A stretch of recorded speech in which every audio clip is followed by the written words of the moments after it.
Bonjour à tous et bienvenue sur Nyon Région Télévision pour une nouvelle émission sportive. Au programme aujourd'hui, une émission avec beaucoup d'images.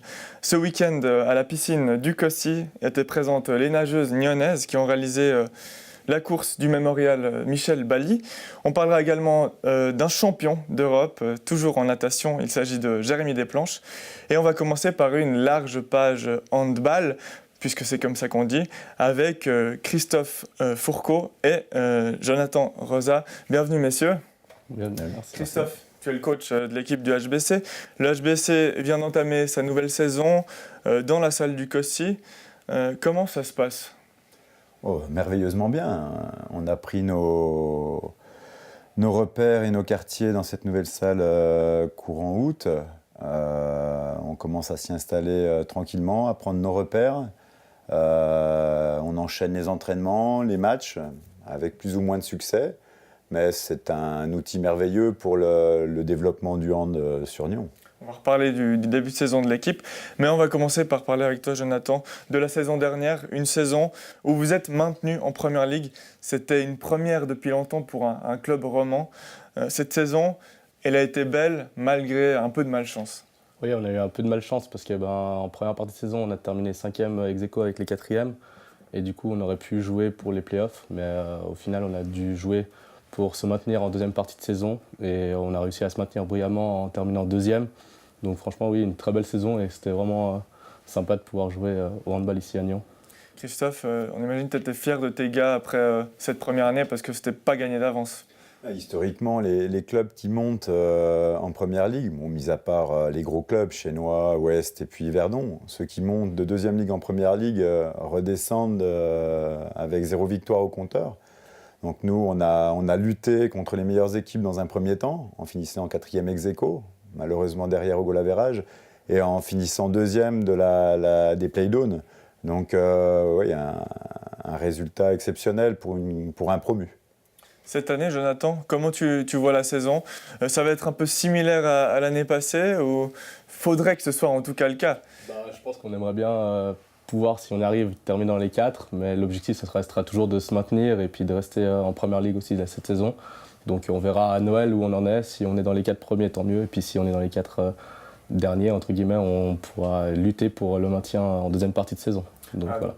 Donc l'objectif, c'est d'être quand même dans les playoffs, dans les 4 premiers à la fin du premier tour, si on ose parler ainsi. Pour ça, il faut une bonne équipe. Est-ce qu'il y a eu des modifications pendant la pause ? Alors, pour en revenir aux objectifs, l'objectif du club, c'est le maintien. Alors, il y a 3 façons d'y arriver, en finissant dans les 4 premiers. Voilà, donc là, on y est dès le mois de décembre. Après, en finissant dans les 4 premiers des play-downs. Et après, on a toujours une solution avec les matchs de barrage entre 6e et 7e. Qui nous donne une 3e solution de maintien. Mais ce serait bien de ne pas arriver jusqu'au barrage pour se sauver. On a 3 chances. Voilà, on va essayer de prendre la meilleure dans un premier temps. Et ensuite, au niveau de l'effectif, tu m'as dit qu'il y avait quelques modifications. Oui, on a beaucoup de modifications. Il a fallu refaire une cage. Donc, on a 2 nouveaux gardiens de but, 3 nouveaux gardiens de but sur l'équipe première, donc avec Kenny Bigler, Mike Rechia et puis André Frey qui va nous donner un coup de main. On est aussi en déficience sur certains postes de la base arrière avec des arrêts ou des retours un peu plus tard dans la saison. Donc je trouve que l'équipe travaille bien, est un peu irrégulière par rapport aux productions collectives, mais je reste assez serein dans l'objectif du maintien. Voilà, beaucoup de changements donc, au sein du club. Le changement, il commence aussi par la salle que André Ramel s'est fait un plaisir de nous présenter. C'était mardi lors d'un entraînement du HBC. On découvre la salle et on se retrouve juste après pour en parler. Cette année, le Handball Club de Nyon bénéficie d'une nouvelle infrastructure, d'une nouvelle salle. C'est la salle du Cossy. Nous sommes avec le président du club, André Ramel.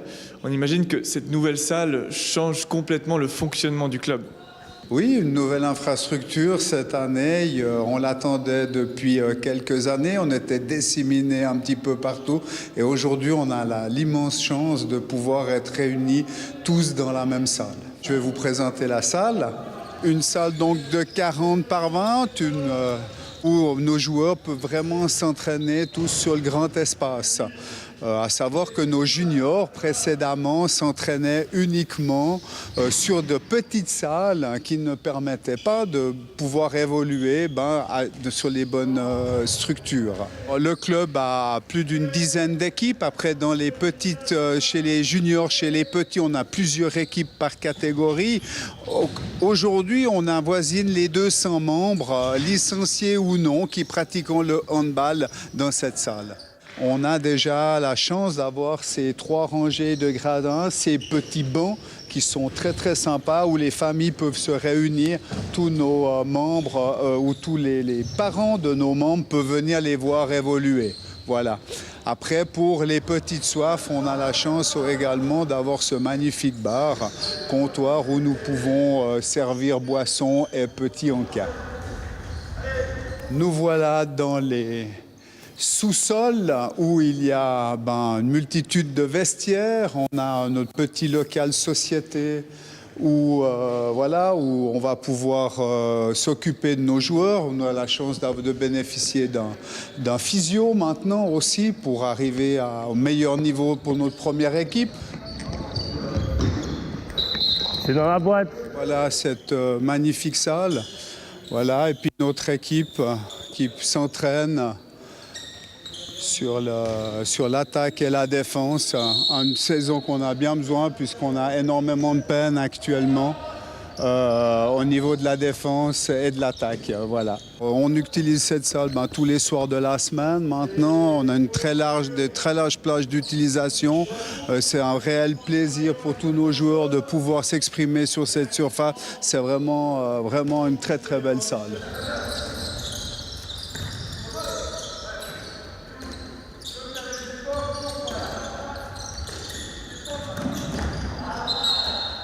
Cette nouvelle salle, on imagine que les joueurs du HBC l'adorent. Ouais, elle est bien, elle est tip top. Bon sol, c'est nouveau, c'est chouette, c'est plus du parquet. Non, elle est vraiment bien. On est très contents.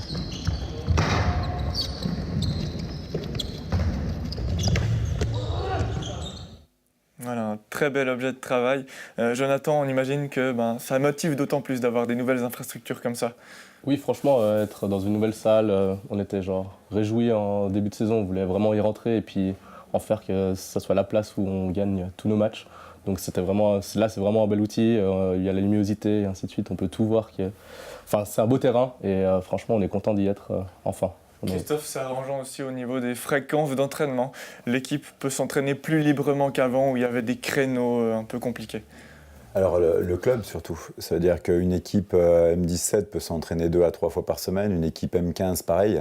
Alors qu'avant, nos M15 s'entraînaient une fois et demie. Donc le volume d'entraînement global du club a évolué. Le volume d'entraînement de l'équipe première reste stable, mais c'est beaucoup plus confortable de s'entraîner sur un Taraflex que sur un parquet, donc c'est tout bon pour nous.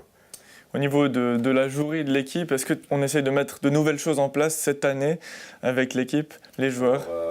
Le projet de jeu il reste un peu identique sur l'aspect défensif, l'aspect montée de balle, avec des enclenchements simples. On n'est pas du tout sur de la schématisation. Je sais que certains joueurs ont l'habitude de travailler sur des schémas, de savoir exactement où poser le pied sur des mouvements tactiques. Nous, on est plus sur un enclenchement et après jouer par rapport à une situation donnée. Donc ça, c'est le projet de jeu global. Donc on continue là-dessus puisque ce projet de jeu correspond aux individualités qu'on a dans le groupe à l'heure actuelle. Et toujours faire ça avec des joueurs formés dans la région, ça c'est vraiment le fil rouge du club. Et puis en ce début de saison, ça se passe pas trop mal. Alors certes, il y a 2 défaites en championnat et une victoire, une défaite en coupe. Mais voilà, il faut continuer comme ça et ça va aller. Oui, franchement, je pense qu'on a joué aussi quelques grosses équipes depuis le début du championnat. Donc c'est vrai que les résultats sont quand même, je pense, satisfaisants sur ce qu'on a pu démontrer, en tout cas à domicile. À l'extérieur, c'est toujours un peu plus compliqué. Donc on va essayer de régler ça d'ici la suite de la saison pour essayer de remporter des victoires à l'extérieur. Pour ceux qui veulent venir vous voir, le prochain match, et puis qui veulent venir voir la nouvelle salle, c'est quand, Christophe ? Contre Yverdon, un gros. Voilà, un gros club roman. Prochain match, donc dimanche à 16h30 au COSI. Ouais, exactement, plus au Rocher. Merci beaucoup, messieurs, d'être venus sur le plateau d'UNRTV. Et toujours à la piscine du COSI, s'est tenu le mémorial Michel Bally. C'était ce samedi. Le meeting rassemblait de nombreux jeunes nageurs, mais également des champions d'Europe. Parmi eux, il y avait Maria Ugolkova. Je vous laisse regarder le reportage, on se retrouve juste après. Voilà. Michael, tu as coaché tes nageuses aujourd'hui, c'était une belle journée au COSI avec des champions, un champion d'Europe, une nageuse très bien classée au niveau européen, des grands champions qui nagent à côté de tes nageuses. Qu'est-ce que ça fait ?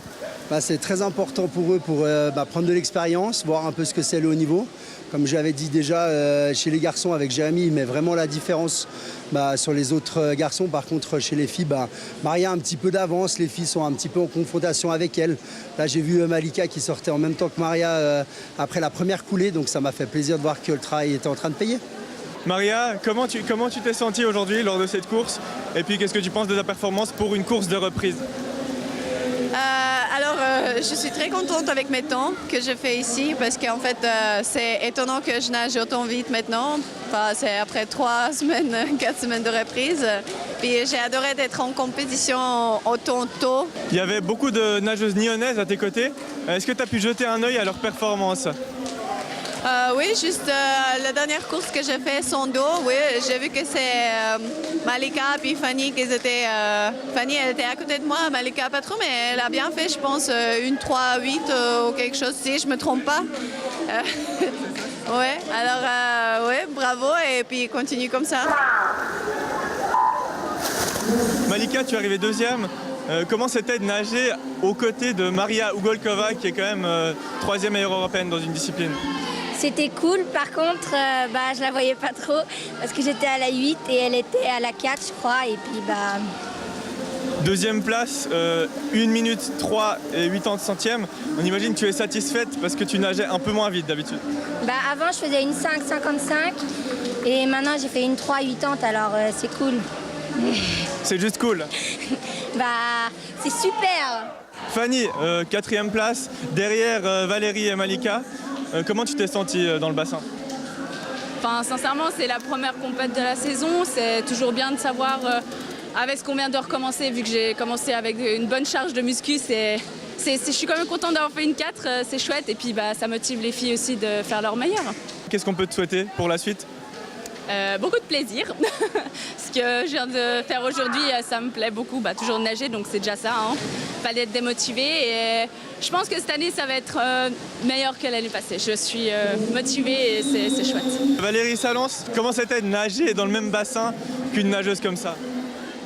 Ça change pas vraiment parce que c'est une course comme les autres. Bon, après, c'était bien. Parce que je savais que c'était une nageuse qui a fait les Européens, les Rio, donc j'ai bien aimé. Puis ta course, tu es arrivée 3e dans le bassin, donc il y avait Maria devant toi et il y avait Malika, que tu connais très bien puisque tu nages toujours avec elle. Oui, j'ai bien nagé, j'ai eu de bonnes sensations.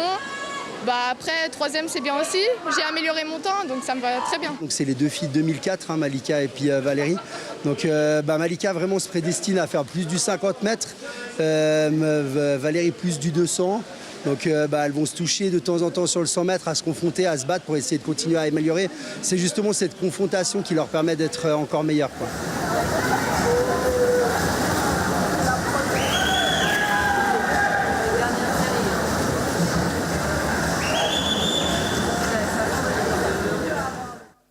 Et Michael, qui s'est téléporté puisqu'il est là, Michael Richard, coach au Cercle des Nageurs de Nyon. Bienvenue Michael. Alors, tu le disais dans le reportage, très belle prestation de tes nageuses, très bel événement. Ça doit faire plaisir de voir que le travail paye. Exactement, on a commencé depuis le 20 août et ça s'est très bien passé depuis ce moment-là. J'ai une équipe constituée principalement de filles. En plus de Dossi, c'est vrai qu'on est un peu axé là-dessus ces derniers temps. Et elles se stimulent bien ensemble, elles font du bon travail, il y a une bonne ambiance à l'entraînement.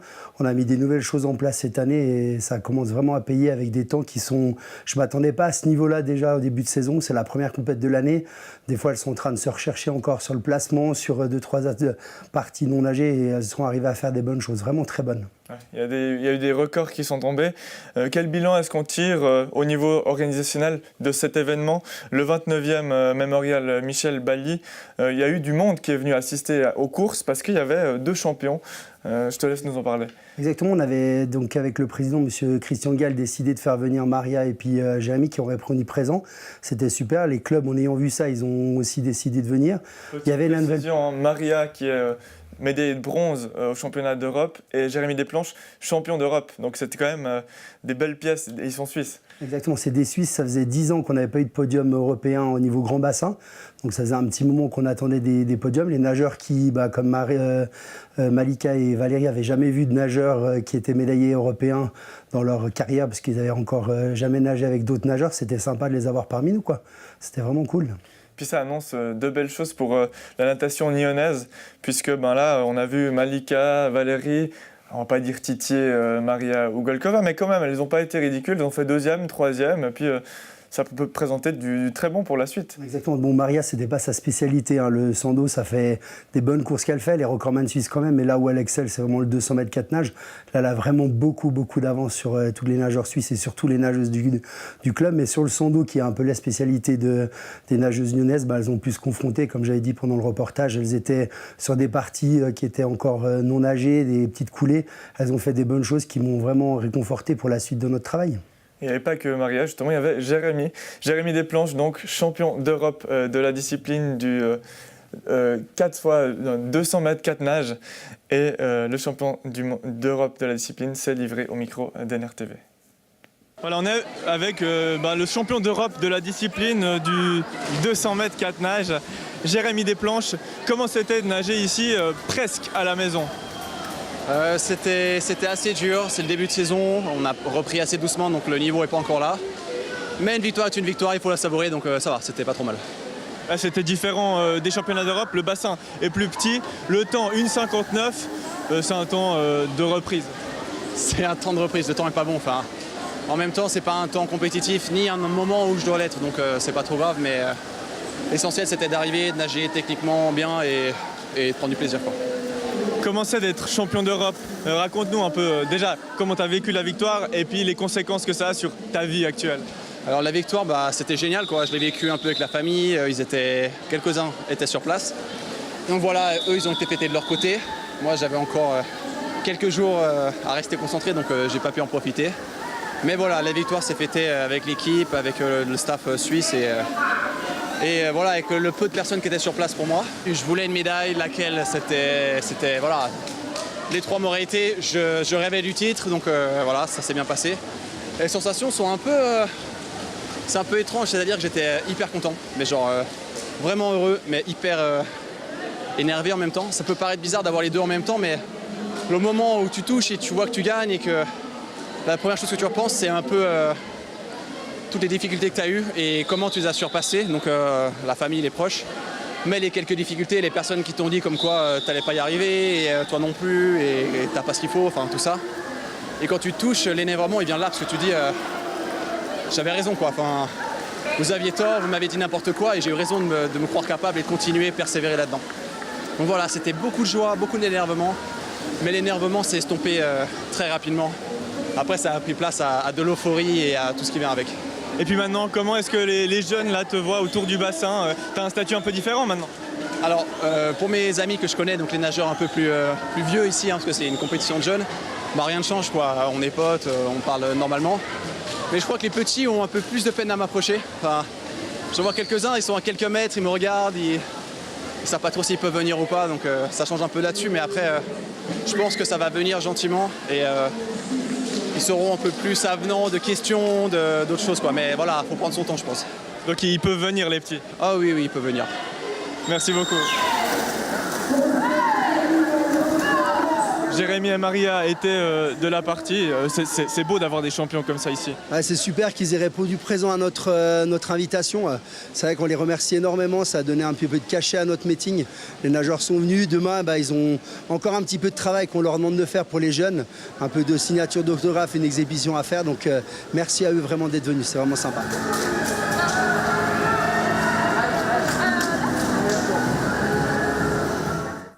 Ouais, la natation, un sport qui demande pas mal de sacrifices.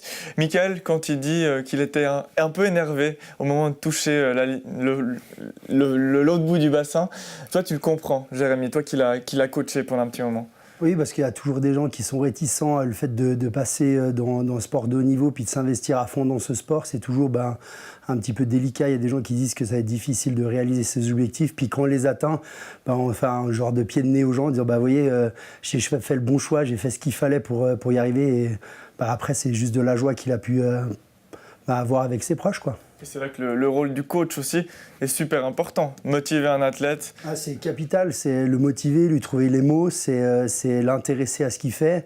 Récemment, j'ai revu un reportage de Fabrice Pellerin qui reparlait justement de ça, que son objectif, c'est justement de trouver des choses intéressantes pour que le nageur il ait envie d'en parler et que chaque entraînement, il a envie de venir pour que ça soit intéressant pour lui. Et Jérémy Desplanches, tout comme Maria Ugolkova, sont deux personnes qui sont très disponibles. D'ailleurs, elles étaient là aussi dimanche. C'était une journée placée sous le signe vraiment du partage, du plaisir. Il y a eu aussi de la natation, mais les deux athlètes ont pu signer des autographes et c'était vraiment une magnifique journée. On leur avait demandé de venir samedi pour la compète pour justement se montrer un petit peu et puis faire tout ce qu'il y avait à faire au niveau de la natation. C'est leur métier, entre guillemets. Et puis après, le dimanche, d'être là pour vraiment donner envie aux jeunes de continuer à nager ou de se lancer dans des défis ou de se dire il y a des choses qui sont possibles. Donc ils ont chacun passé pratiquement 2 heures à faire des autographes pour les jeunes, faire une petite exhibition. Ils faisaient un 100 mètres 4 nages contre des petits jeunes qui faisaient un relais, partaient avec un petit peu de retard et c'était vraiment super intéressant et ils ont pris beaucoup de plaisir. Ça démontre un certain engouement dans la région pour la natation. On souhaite de les revoir l'année prochaine.